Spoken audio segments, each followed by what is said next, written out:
Good morning. Well, we're beginning March on the theme of living in tune with the rhythm of life. And I appreciate everybody who was in tune with the snow and came or stayed home listening to that rhythm for yourself. And today our theme, our specific topic is on wearing your dancing shoes, isn't it? Don't forget your dancing shoes. And for some of us, that meant wearing snow boots or ice skates or ski boots, however that works for you. So we just welcome everybody who's joining us in person or online, and just know that regardless of the weather, we are sending you love, sending you light, sending you peace and joy.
I am sending you light.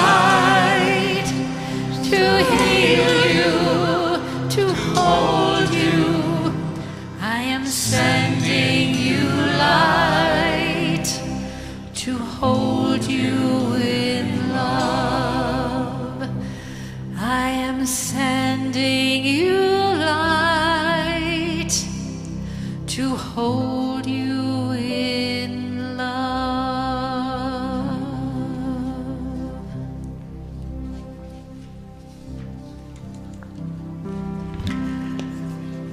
Now I'd like to invite Steve Smothers to light the candle this morning.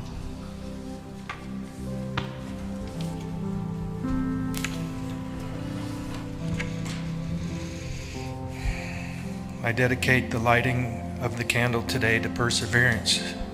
May we each have the strength, faith, and the hope to carry on in the face of the difficulties and challenges we face.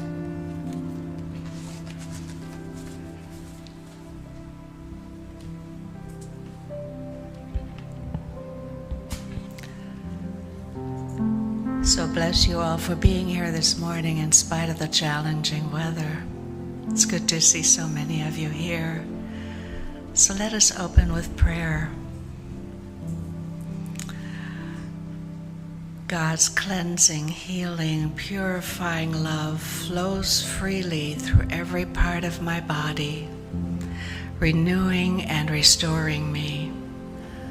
I am the ever-renewing and ever-unfolding expression of infinite love and life. I am strengthened, renewed, and stabilized as I express confidence in God, in myself, and in humanity. God, all good, is the only presence and power in my life and affairs and in the universe. And so it is. Amen. And I think Donovan has some news to share with us. Good morning, everyone. And good morning to those of you who are watching on our live stream. Welcome. Announcements. Somehow it's already March 5th. Seems like it's going fast. Our first reminder is be sure that your what are on silent mode. Cell phones. I was going to do a multiple choice, but you guys already knew. So please put them on silent mode so that they don't ring during the service. The March Bulletin has been posted on our website at unityofthevalley.org, so please check that out. Prayer requests. If you're in need of prayer for yourself, a loved one, a friend, or whomever, you can place a prayer card in the prayer box in the foyer after the service, and it's right out there in the corner. So you can fill out a card and put that in the box, or you can contact Reverend Inga, and her phone number is here on the screen, 541-968-5540. Okie doke. Child care helpers are needed. We're looking for 1 or 2 persons who can join our Sunday morning child care team. Some experience with infants and toddlers is helpful. The pay is $30 for being there from 10:10 to 11:50, which is $18 per hour. That's good. Unity will pay for the required background check. For information, contact our administrator, Gina. So if you're interested in helping out with childcare, please get a hold of Gina. Our choir director, Mo Robeson, has an announcement. Okay, I'll put this way down. Thank you. You've all heard, I'm sure, about the benefits of choral singing.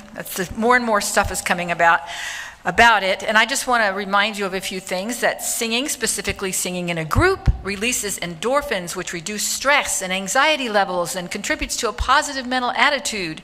And the joint sense of purpose created by singing beautiful music together boosts our mood and our overall well-being. It strengthens feelings of togetherness. It regulates heart rates. It even improves symptoms of Parkinson's and lung disease. It improves feeling of social well-being. So the way I see it is that if you don't join the Easter choir, you're actually putting your health at risk. So we're singing 2 beautiful songs. One is called Love Will Rise Again. Well, it's a beautiful song. And then a fun one, The Lord of the Dance. And all the parts, soprano, alto, tenor, bass. One is already recorded and one will be recorded, so you can learn your parts at home. And you don't have to be a great singer to be in a choir. You can be a follower or a leader. If you can barely carry a tune in a bucket, it'd be nice if you could carry a tune. That's helpful. But you don't have to be great. You just have to blend in with other voices, and it's a very therapeutic experience. Is why I've been in choirs my entire life. Actually, I've been in 30 different choirs in my almost 74 years. So, join the choir.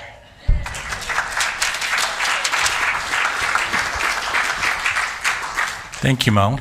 It's therapeutic and it could save a life. Next Sunday, I need this one. Remember to breathe. Balancing Stillness with Action by John West, or with John West, it says. Thursdays in April 6th to the 27th, from 2 to 4 p.m., Prayer, the Game Changer with Reverend Inga Tarantola. This class is an opportunity to take a look at how to pray now, or how you pray now, learn steps to affirmative prayer, and create a daily spiritual practice. It's a prerequisite to joining the prayer ministry and a stepping stone to becoming a prayer chaplain. Offered on a donation basis. It says, C credits, SEE credits available. Sign up in the fellowship hall. And now, drum roll please. Tom Blank has an announcement. Thank you, Rick.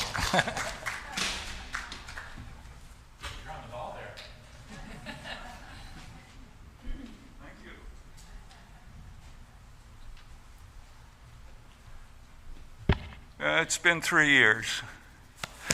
Do I look any older? More distinguished. Yeah. Behind the Lens will resume after our 3-year hiatus on Tuesday. Behind the Lens is a program that has been running in Eugene for probably 15 years. It started at the Diva Center downtown. We continued it in the Baker Center at the university, and then we came over here. And I don't know how long we've been here, but it's been a while. This program looks at classic movies in a chronological style. I've been alive 84 years, and my whole life has been affected by what I saw at the movies. And every time we go to the movies and we look back at what we've thought and felt, the same thing has been happening to this country in history. And one of the things that we try to do is to make us look at ourselves through the information that has come to us throughout our lives in the history of motion pictures. They follow certain trends and historical influences, and it's interesting. So I invite you all to come join me on Tuesday night to see Meet Me in St. Louis with Judy Garland, which is a critical movie in the history of musical movies. It's the first great movie that came out of MGM's Arthur Freed unit, which continued all the way up until Gigi. So there are great songs, great performances, a wonderful direction by Vincent Minnelli, who became Judy Garland's husband later on. So thank you all very much, and see you, I hope, Tuesday.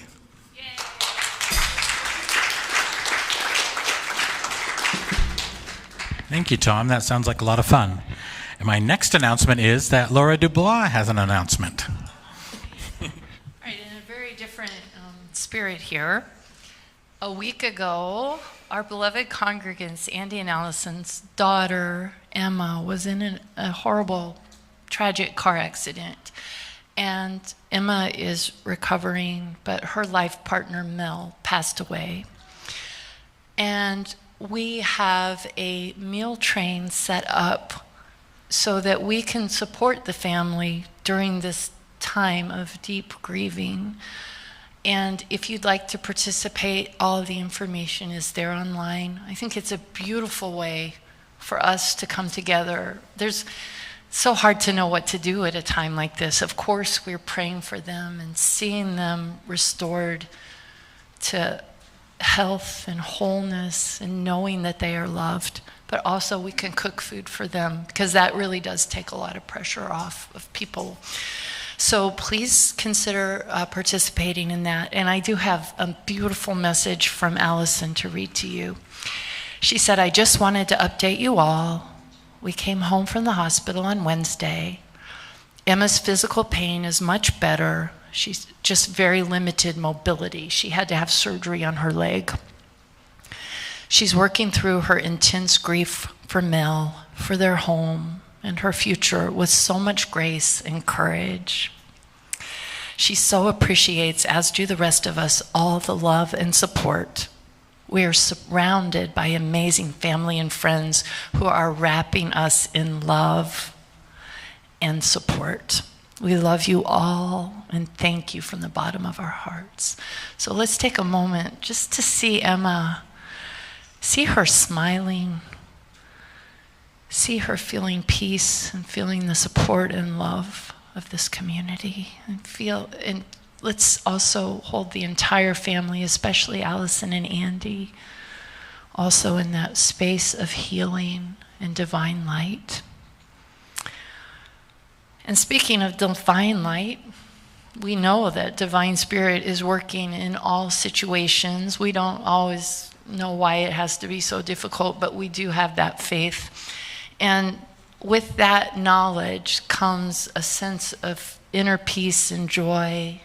And now we're going to do a sing-along, and it may seem a little strange because it's a happy sing-along, but we're going to go ahead and take that beautiful inner light and shine it outwards into the world to help lift everybody's spirits. So let's rise and stretch and sing our hearts out with Shine with the Brightest Love.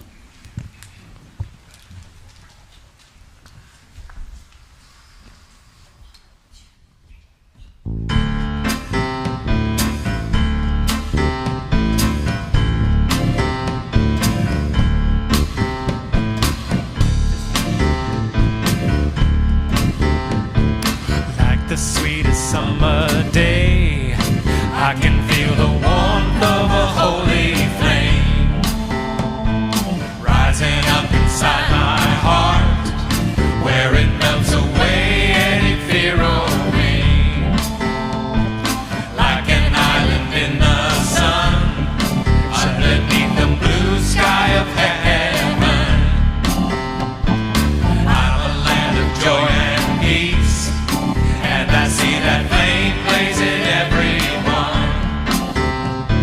Sing hallelujah. Shine with the brightest love. Sing hallelujah. Shine with the brightest love. Like a golden butterfly dancing in the flowers. Freedom in your soul. Take time every day, gliding deep inside. Like the most beautiful child, lighting up the world with a single smile. This is what we truly are. Got to see farther than our own sandpile. Sing hallelujah. Shine with the brightest love. Sing hallelujah. Shine with the brightest love.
All right, let that love shine as we prepare for meditation. Let's all take a deep breath. Settle into our chairs and feel that chair supporting you. Let your shoulders drop as you relax. Your brow unfurls. I want to share with you a reading by Fra Giovanni Giocondo. I salute you. I am your friend, and my love for you goes deep. There is nothing I can give you which you do not already have. But there is much, very much, while I cannot give it, you can take. No heaven can come to us unless our hearts find rest in it today. Take heaven.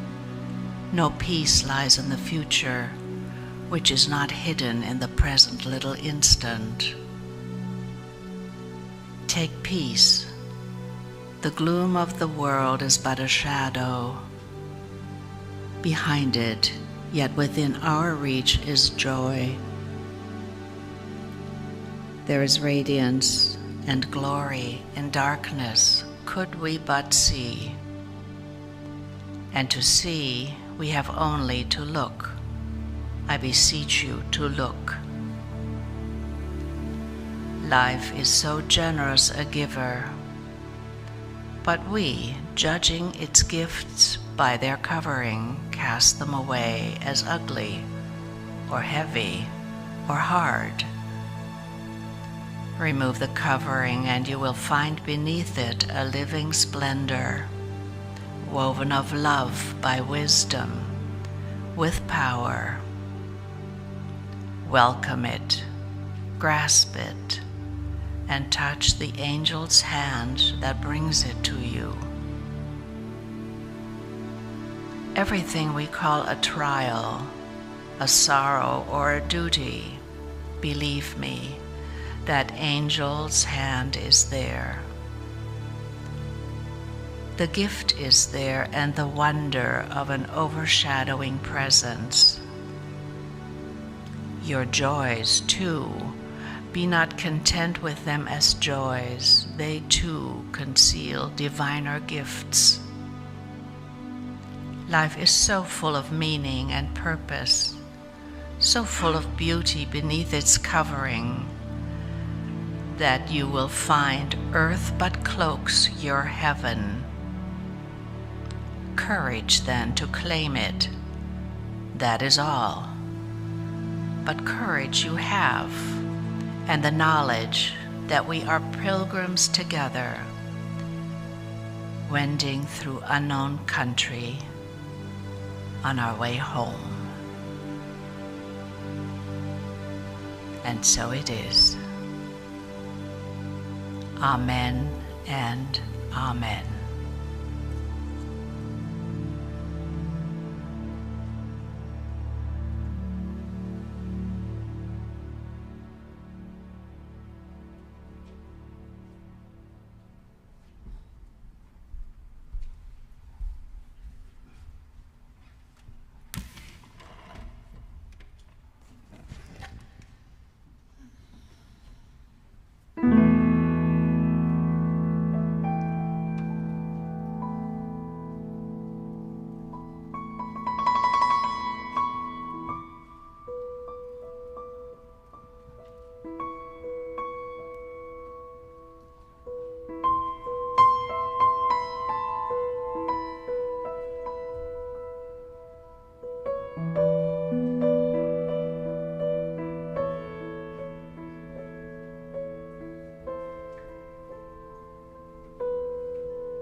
So often we learn from what is lost.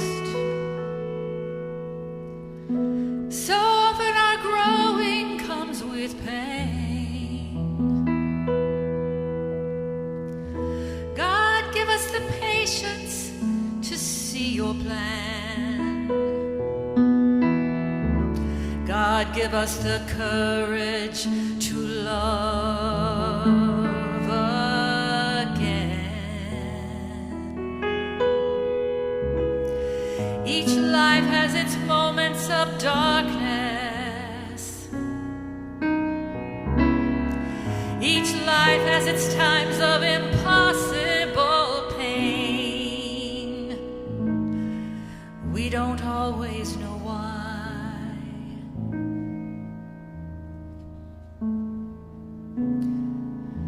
So often we learn from what is lost. So often our growing comes with pain. God, give us the patience to see your plan. God, give us the courage to love again. Maybe someone you love is dying. Maybe all hope and joy has been taken from your soul, and you feel nothing but suffering, and you feel wounded by life. But this you do have, the love of God, and this you do have, the love of those around you, to bring light into the darkness and hope where there was none, to help you begin again, to live again, to live again. So have peace, my child, and go, and let your love shine like the sun into the souls of those around you. For it just might be your love that God uses to give others the patience to see. And it just might be your love, yes, your love, that God uses to give someone else the courage to love again. Let your love shine.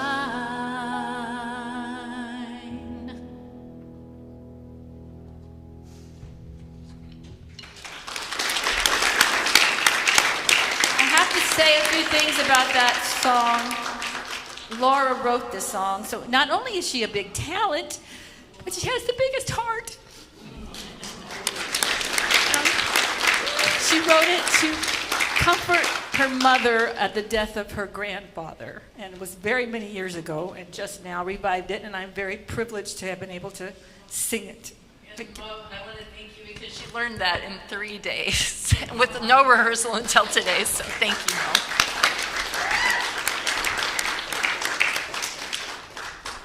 What a talented music team we have. Not only did Laura write that song, but the song before that was written by John West. Yeah.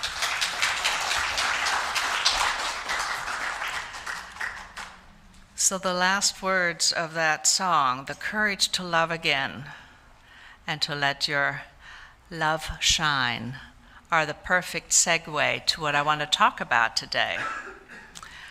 When John posted the options for this month, one of the titles was, "Where Are My Dancing Shoes?" And I thought, oh, that one's for me. So here I am, hoping to put together a talk that is meaningful to you. I was widowed 6.5 years ago after a 54-year marriage to Leonard. And I went into a funk for about 5 years. COVID didn't help at all. So I gave myself permission to drink a little bit more than usual. Before I knew it, I had gained 15 pounds. But my basic needs were met. You know, life was okay, not great. Kind of flatline, you know, kind of ho-hum. One day like the next, except for my travels.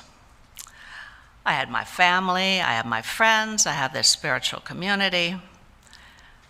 And I found myself in a relationship on the rebound. That did not go well.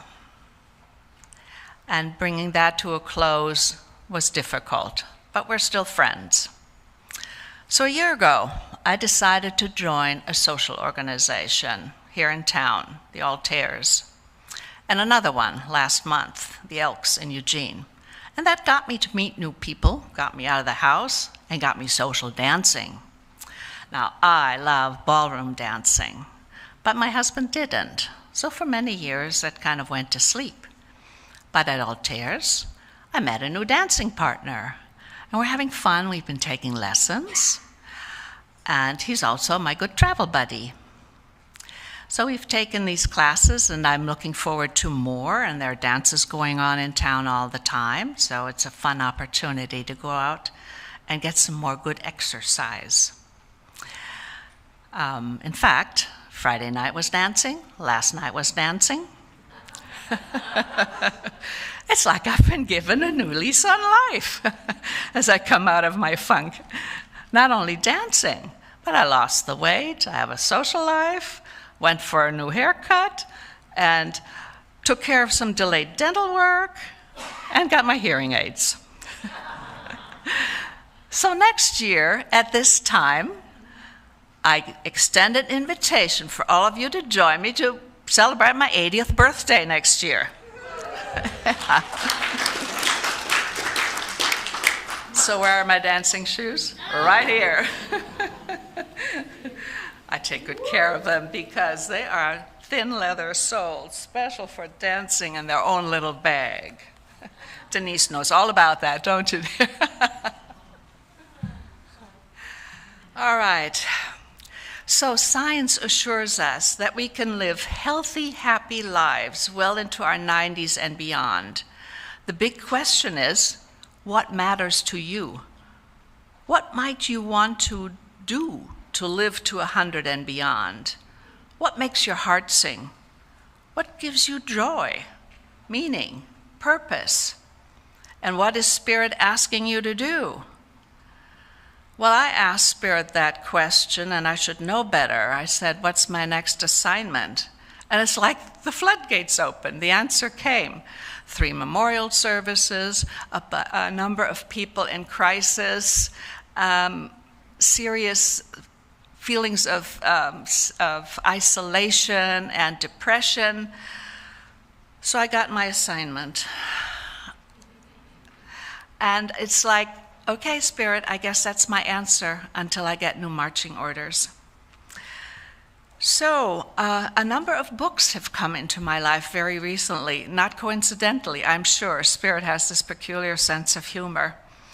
The first one is called Younger Next Year by Chris Crowley and Henry Lodge.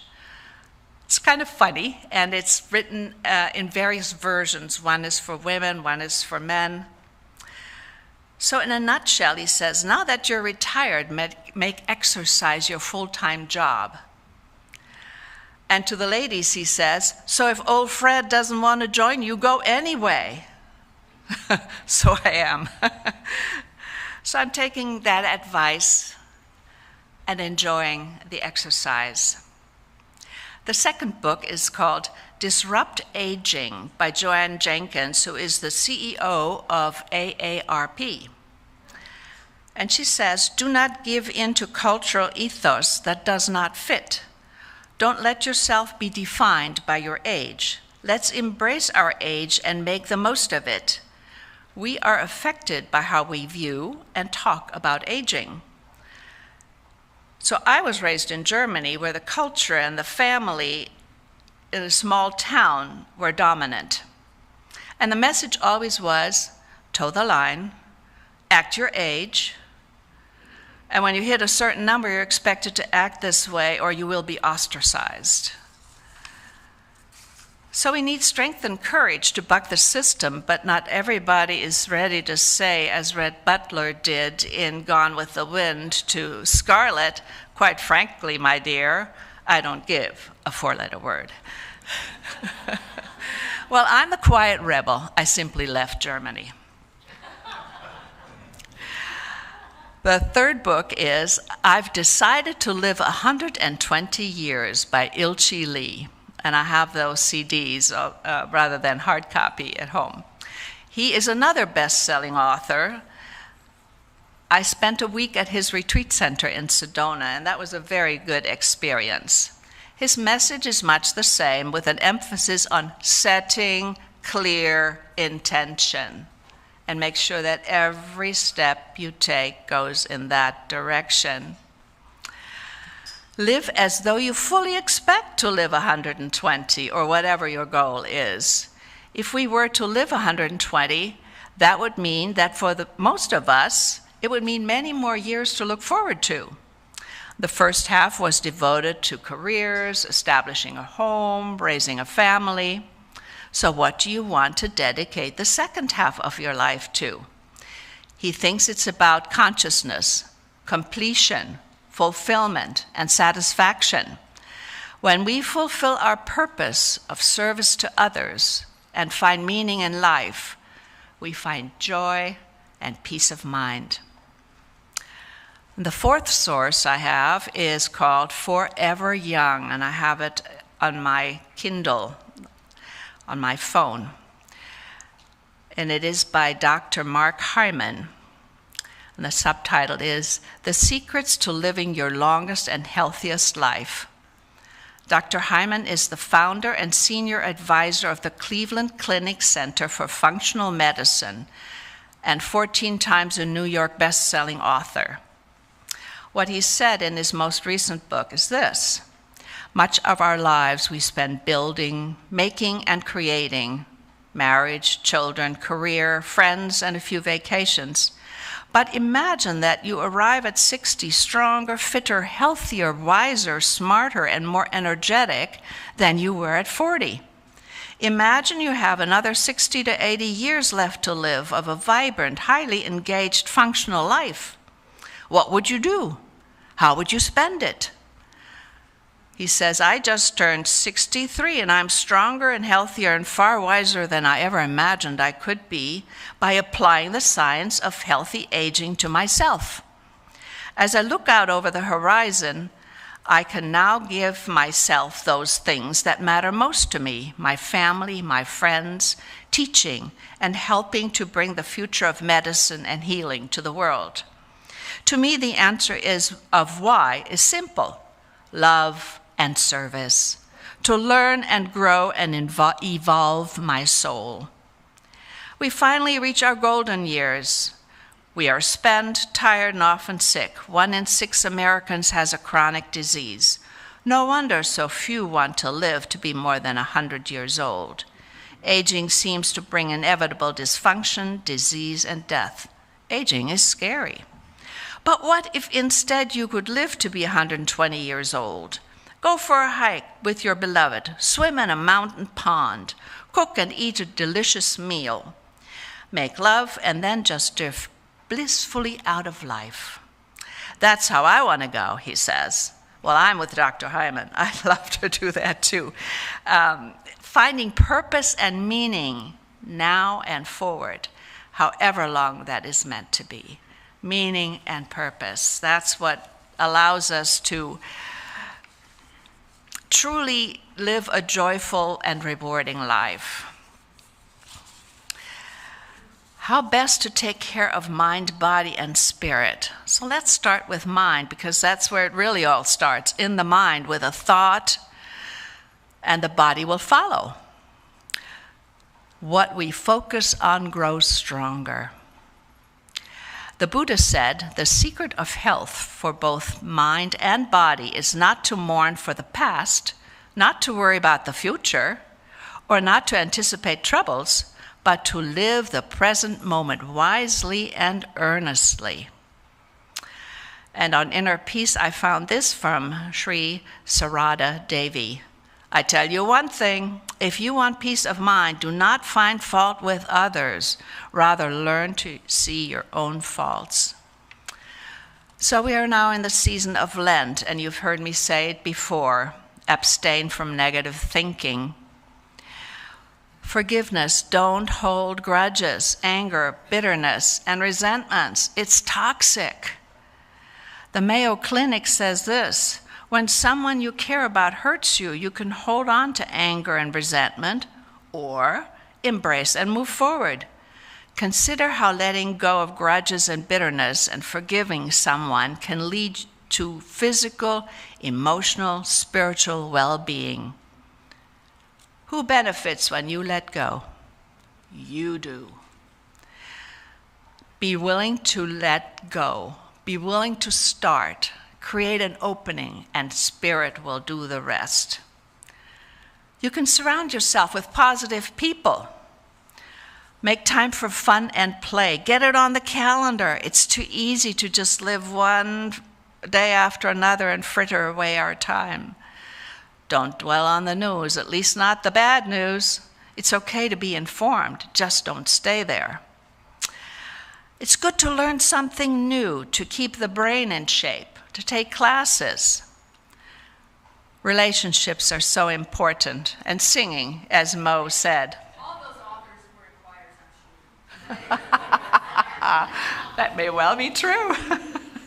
We were meant to live in community, and as frustrating as that is sometimes.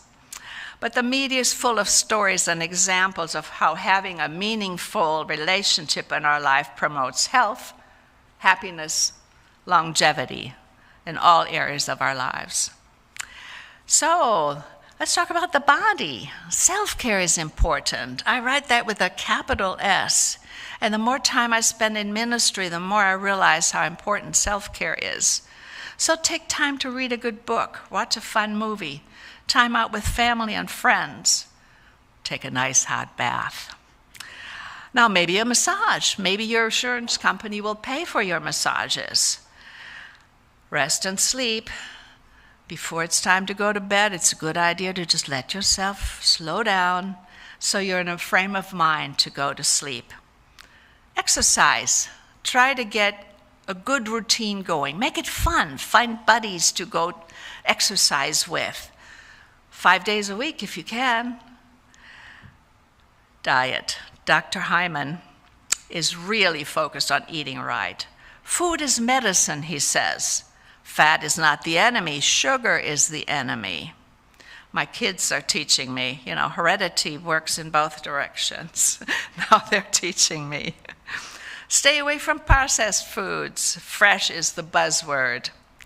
So I subscribe to Dr. Hyman's weekly newsletter with health tips. If you want the information, let me know. Let's choose our friends wisely.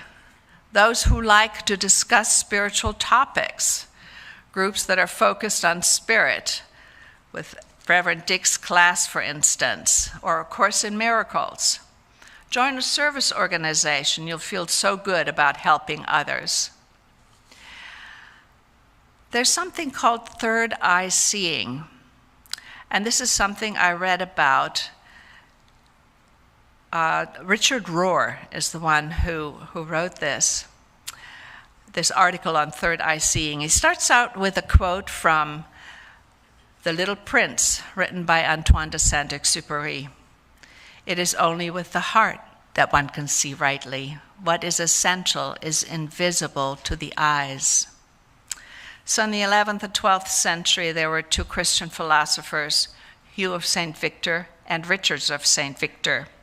And they offered names for these three different ways of seeing, each building on the previous one.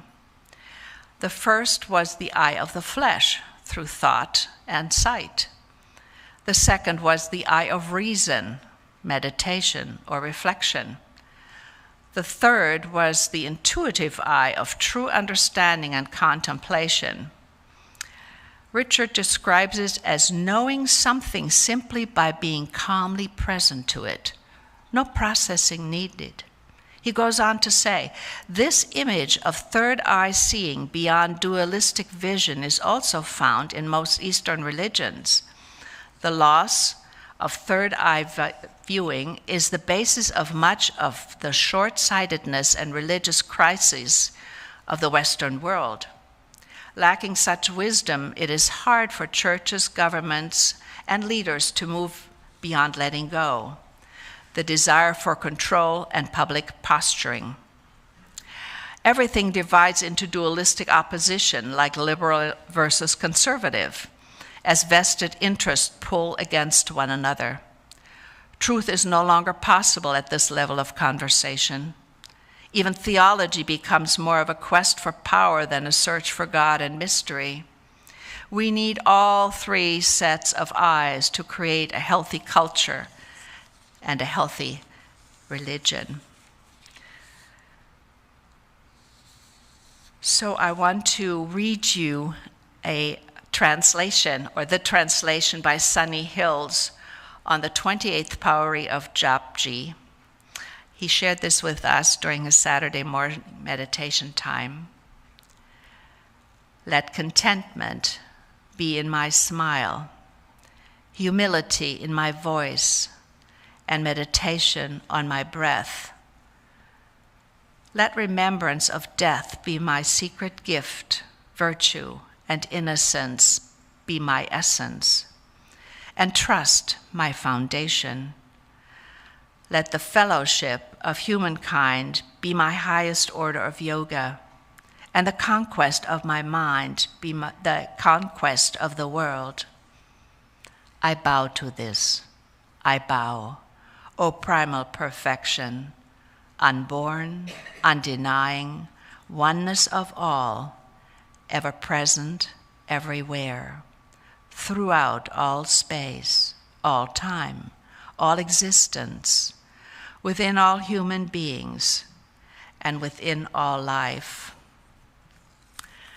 In your handout are some wonderful suggestions written by John West, so thank you, John. They're wonderful in addition to what I've said. I'm blessed and grateful to be enjoying good health. I've done so all my life. Don't remember the last time I was sick in bed. I have a family history of longevity. My paternal grandfather died in 1950 at age 92. So I got a good start. I understand not everybody is so fortunate. Sometimes life intervenes. There may be accidents, or maybe people are born with some type of disease or physical disability. So my heart goes out to you. Too many people live out their golden years in isolation and without purpose. So it's about quality, not quantity. But regardless of where you are in life, it's never too late to use good habits to improve your life, your health, your joy in life, and thereby your longevity. So in closing, I want to reiterate the questions I asked earlier, and I'm curious of what your answer might be to why you might want to live to be 100 or beyond.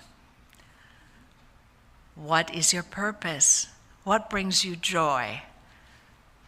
What brings you fulfillment? God bless you.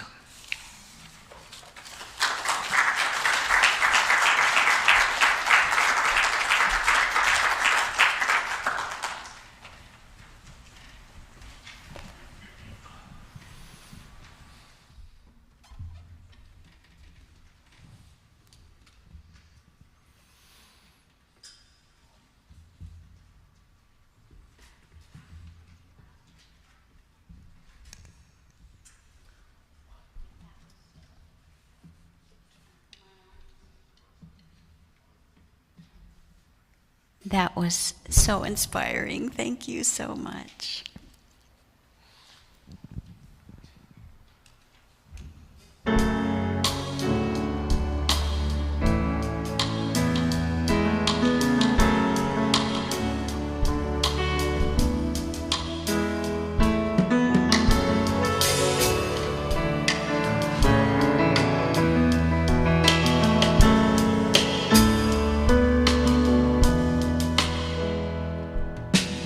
hope you never lose your sense of wonder. You get your fill to eat, but always keep that hunger. May you never take one single breath for granted. God forbid love ever leave you empty-handed. I hope you still feel small when you stand beside the ocean. Whenever one door closes, I hope one more opens. Promise me that you'll give faith a fighting chance. And when you get the choice to sit it out or dance, I hope you dance. I hope you dance. I hope you never fear those mountains in the distance. Never settle for the path of least resistance. Living might mean taking chances, but they're worth taking. Loving might be a mistake, but it's worth making. Don't let some frozen heart leave you bitter. When you come close to selling out, reconsider. Give the goodness in you more than just a passing glance. And when you get the choice to sit it out or dance, hope you dance. Time is a wheel in constant motion, always rolling us along. I hope Tell you me dance. who wants to look back on their years and wonder where those years have gone. I hope you still feel small when you stand beside the ocean.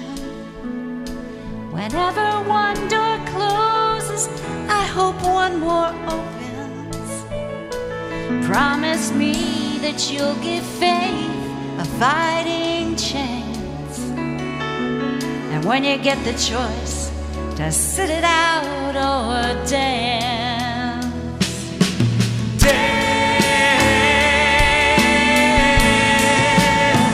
I hope you dance.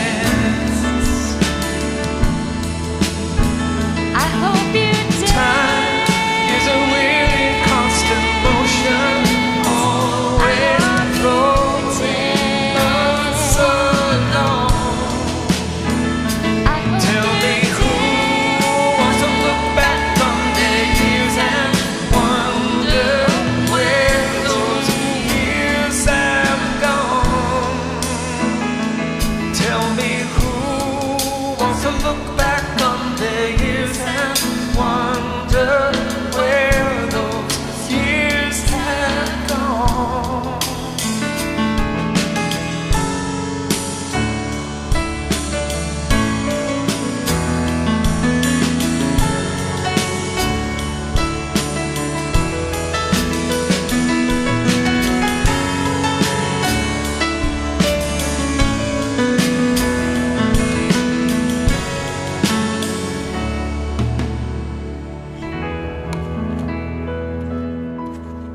get up and dance.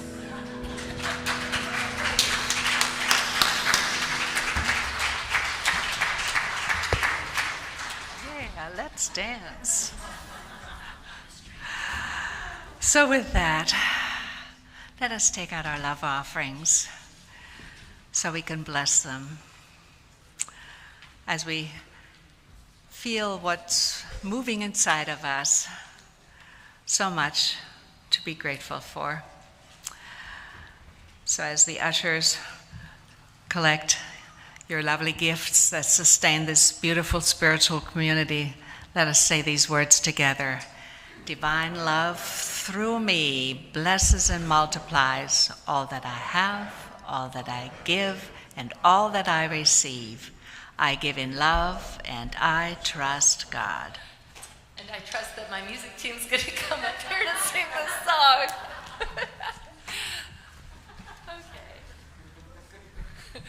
1, 2, 3, 4.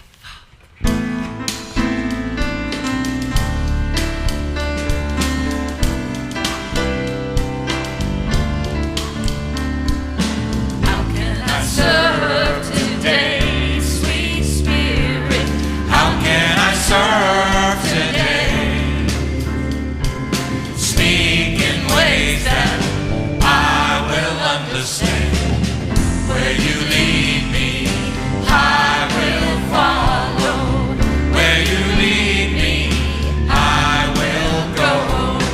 Who needs my love today, sweet spirit? Who needs my love today? Speak in ways that I will understand. Where you lead me, I will follow. Where you lead me, I will go.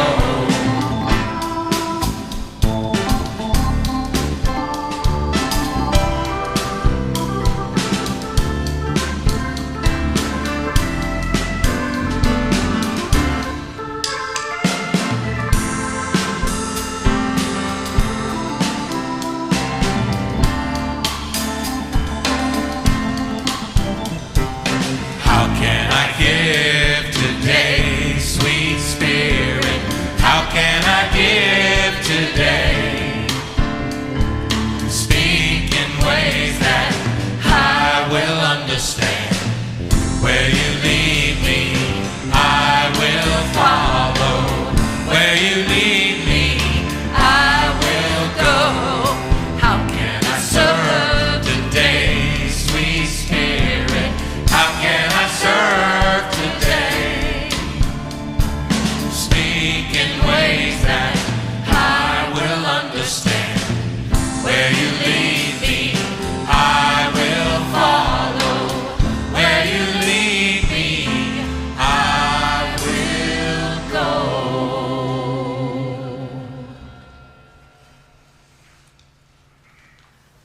So let us take a moment to express our gratitude for all that we have received this morning. Sweet Spirit, we are uplifted, inspired, and energized to go out and be your expression in this world, to be the best we can be, radiate our light, our love out to this lovely community and beyond. For this opportunity to serve, to love, we are grateful, and so it is. Amen. And we have some chaplains here with us this morning. I see Nola and Bev in the back. This side of the room is intended for prayer. You see the prayer banner right there. So if there's a need for prayer for yourself or a loved one, whatever it is that's on your heart, know that these chaplains are willing and able and would love to pray with you. Thank you for your beautiful music this morning. Bev, thank you for the flowers so coordinated with the beautiful drape across the altar. Wow. What a lovely morning to have shared with you. With that, let us rise and sing our closing song. I would also like to thank, because a lot of people stayed home because of the snow, and I'd like to thank Ryan for being here, making the live stream possible, and our PowerPoint, Kitchen Angels, ushers. Thank you guys.